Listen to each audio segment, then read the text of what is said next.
आता काय व्हायचं आमचं, हे चांगलं नाही वाटलं ते वापरा, ते चांगलं नाही वाटलं हे वापरा, म्हणजे सारखा ही नाही ते दररोज वेगवेगळी चेंज पाहिजे अशी त्याच्यामुळे शॉक बसत नाही.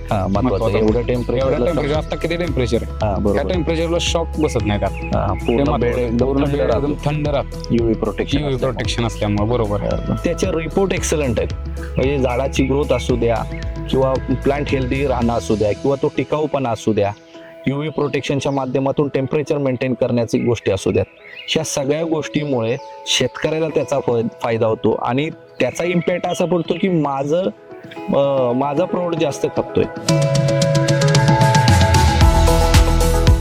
नमस्कार, आता आपण राज थोरात यांच्याच काकडी या प्लॉटमध्ये आता आलेलो आहे आणि ग्रोविटच्या ग्रो6 ह्या व्हाईट ब्लॅकवरच त्यांनी आता काकडीचं प्लांटेशन केलेलं आहे. किती तारखेला प्लांटेशन केलं हे तरी आता मला वाटतं एक तारखेला तर झाले की. ह्या कसं काय रिपोर्ट वाटतोय काकडी तुम्हाला? काकडीचा रिपोर्ट चांगला आहे. बरं, आता तुम्ही बघतायच ग्रोथ वगैरे चांगलीच आहे, काय विषयच नाही. हेल्थ अगदी कमी पाण्यात सुद्धा आणि कमी पाण्यात. आता हे कसं मुरमाड जमीन आहे आपली, त्याच्यामुळं त्याचा आता आपण हात खाली घालून बघितलंच, एकदम टेम्परेचर थंड आहे आणि महत्वाचं म्हणजे ते असं व्यवस्थित मेंटेन आहे सगळं व्यवस्थित. त्याच्या आधी कुठलं मल्चिंग वापरत होता काकडीसाठी का लोकल? त्याच्या अगोदर हे असंच लोकलचं इकडचं तिकडचं जे, म्हणजे आता काय व्हायचं आमचं, हे चांगलं नाही वाटलं ते वापरा, ते चांगलं नाही वाटलं हे वापरा, म्हणजे सारखा ही नाही ते दररोज वेगवेगळी चेंज करत राहील. आता गेले जसं आपण ग्रोविट करायला चालू केले तसं 3-3.5 वर्ष होऊन गेली, जसं ग्रोविट करायला चालू केले ना त्यापासून आपण हेच करायला लागलो, ग्रोविटच करू, जेणेकरून हे काय झालं आपल्याला की त्यातून आपल्याला फायदा एकदम बाहेर आले. न्यूट्रिशन प्रॉपर जात आहेत, पाणी कमी पाण्यात सुद्धा पाहिजे अशी, त्याच्यामुळे शॉक बसत नाही. एवढं टेम्परेचर आता किती टेम्परेचर आहे, त्या टेम्परेचरला शॉक बसत नाही त्यात. पूर्ण बेड एकदम थंड राहतं, युव्ही प्रोटेक्शन असल्यामुळे. बरोबर. आता ही ग्रोविटची कंपनी आहे, ही अशी कंपनी आहे की त्यांचं एक काम नाही की विकलं की संपलं, तर विकल्यानंतर शेतकऱ्याला काय प्रॉब्लेम येत असतील किंवा काही प्रॉब्लेम्स असतील, कुठे फाटलाय किंवा काय झालं असेल, तर ते पूर्ण ॲग्रोनॉमिस्ट जे असतील किंवा तुमचे जे DM असतील, डिस्ट्रीब्युटर असतील, ते येऊन प्रत्यक्ष तुमच्या शेतीवर सगळं बघून जातात की बाबा काय शेतकऱ्याला प्रॉब्लेम आहे का, मल्चिंग बाबत काय समस्या आहेत का, हे सगळ्या प्रॉपर बघितल्या जातात. बाकीच्या ब्रँडच्या माध्यमातून तसं होत नाही. विक्री करणं हा एकच हेतू फक्त ब्रँडचा असतो. त्याच्यानंतर ते शेतकऱ्याच्या शेतात गेल्यानंतर त्याचं काय होतंय, त्याला काय प्रॉब्लेम्स येत आहेत, ह्या गोष्टीचा कुठेही अभ्यास केला जात नाही. ग्रोविट ही अशी कंपनी आहे की त्या बाबतीत सगळं व्यवस्थित नियोजन असतं.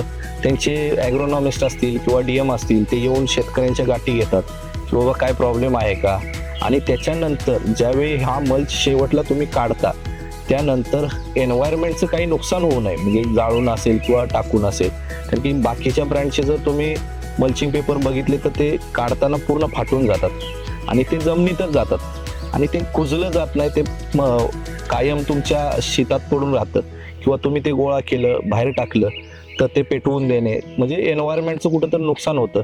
ह्याच्यासाठी ग्रोविट कंपनीने पॉलिसी अशी चालू केली की पर रोल प्रमाणे 50 रुपये पर रोल शेतकऱ्याला देऊन ते बायबॅक, म्हणजे कंपनी ते रिप्लेस परत घेऊन जाणार. का तर एक त्यांचं पण हे की मत आहे की बाबा आपण नुसतं व्यवसाय करून चालणार नाही, तर एन्व्हायरमेंटचं पण कुठंतरी संरक्षण झालं पाहिजे, शेतकऱ्यांचा पण फायदा झाला पाहिजे, असं एक प्रत्येक गोष्टीचा विचार कंपनी पुरेपूर करते.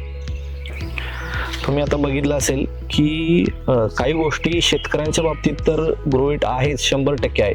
म्हणजे शेतकऱ्यांच्या कुठल्या समस्या असतील त्या फॉलो करणं, पण जे डिस्ट्रीब्युटर आहेत त्यांना सुद्धा सगळी मदत केली जाते की त्यांना एखादा प्रॉब्लेम आला तर ते DM लेवलवर सॉर्ट आउट केलं जातं. जर तिथे सॉर्ट आउट होत नसेल तर त्याचा फॉलोअप घेतला जातो पूर्णपण कंपनीचा. दुसऱ्या दिवशी फोन येतो की आपका सॉर्ट आउट हो गया क्या. ह्या बाबतीत ज्या गोष्टी आहेत ते कंपनीच्या खूप चांगल्या आहेत. आणि महत्त्वाचं काय आहे तर ह्या कंपनीचा जो प्रोडक्ट आहे त्या प्रोडक्टमध्ये इतका दम आहे की मार्केटिंग जास्त करावं लागत नाही. एखाद्या शेतकऱ्याला दिल्यानंतर ते कस्टमर रिपीट होतं. इतकं. आणि एकदा त्या मटेरियल ग्रोइटचं दिलं की त्याचा विश्वास त्या कंपनीवर किंवा त्या मल्चवर इतका बसतोय की त्याच्यानंतर बरेच कस्टमर माझे शेतकरी असे आहेत की ज्यांना मी सुरुवातीला 1-2 रोल दिले आणि त्याच्यानंतर आता अशी कंडिशन आहे की ते स्वतः सांगतात की मी पण टाकतोय आणि इतरांना पण टाकायला लावतोय. इतका त्या कंपनीवर ट्रस्ट बसलेला आहे शेतकऱ्यांचा सुद्धा. आणि अशा गोष्टी असतील किंवा काही गोष्टी जर अडचणी आल्या तर त्या कंपनीकडून सॉर्ट आउट केल्या जातात. पहिल्या वर्षी ज्याप्रमाणे मी नवीन सुरुवात केली त्यावेळी थोड्याफार प्रमाणात व्यवसाय झाला होता, कारण की बाकी ब्रँडच्या तुलनेत आपलं थोडंसं अगदी विचार केला तर कॉस्टिंग आहे, पण त्याचे रिपोर्ट एक्सलंट आहेत. म्हणजे झाडाची ग्रोथ असू द्या किंवा प्लांट हेल्दी राहणं असू द्या किंवा तो टिकाऊपणा असू द्या, UV प्रोटेक्शनच्या माध्यमातून टेम्परेचर मेंटेन करण्याची गोष्टी असू द्यात, ह्या सगळ्या गोष्टीमुळे शेतकऱ्याला त्याचा फायदा होतो आणि त्याचा इम्पॅक्ट असा पडतो की माझा प्रोडक्ट जास्त खपतोय. त्यामुळे ही कंपनी आम्ही खूप चांगल्या पद्धतीनं, म्हणजे आम्हाला पण सपोर्ट करते, शेतकऱ्यांना पण सपोर्ट करते आणि ब्रँड एक नंबर आहे. ब्रँडच्या बाबतीत तोड नाही अजिबात. त्याचं मल्चची मी तुम्हाला माहिती दिली, त्याचप्रमाणे ग्रोइट कंपनीचं फ्रूट कव्हर असेल, grow fabric cover, weedmat foaming bag असेल, क्रॉप कव्हर असेल, थ्रेड्स आहेत, क्रॉप सपोर्ट नेट्स आहेत, असे बरेच प्रोडक्टची मोठी रेंज ग्रोइटची आहे आणि ती सुद्धा एक्सलंट आहे. म्हणजे जसं मल्च बाबतीत मी बोलतोय अगदी तसंच मी प्रत्येक गोष्टीबद्दल बोलू शकतो. इतकं A1 क्वालिटीचं मटेरियल सगळ्या बाबतीत आहे. आणि आपलं जे शॉप आहे सद्गुरू एंटरप्राइजेस, उमरज पोलीस स्टेशनच्या शेजारी, तालुका कराड, जिल्हा सातारा, इथं हे सगळ्या गोष्टी त्यांचे प्रोडक्ट अवेलेबल आहेत. धन्यवाद. Grow it, we help, you grow.